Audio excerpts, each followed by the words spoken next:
Top quality और consistent performance के लिए सिर्फ सिल्वर पंप्स एंड मोटर्स, नाम याद रखना। તો ગુજરાતીઓ દિલ ખોલીને ગરબા રમી શકશે કે જ્યાં તમામ લોકો શાંતિથી દાંડિયા રમી શકે તેવી સરકાર દ્વારા વ્યવસ્થા કરવામાં આવી છે।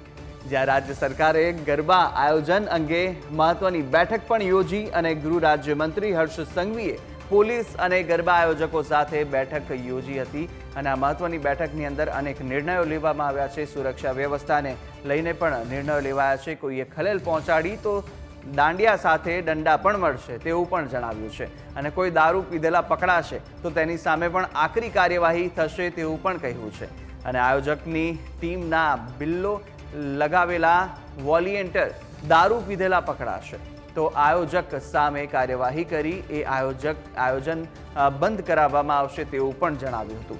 તો રસ્તામાં પરિવાર સાથે પણ કોઈ પીધેલી વ્યક્તિ છે કોઈ પીધેલી હાલતમાં પકડાશે તો ત્યાં જ દંડા મારવામાં આવશે। તો ટપોરીઓ છેડતીખોરો અને મારામારી કરનારાઓની સીધી સ્થળ પર જ સર્વિસ કરવામાં આવશે તેવું સ્પષ્ટ કહ્યું છે।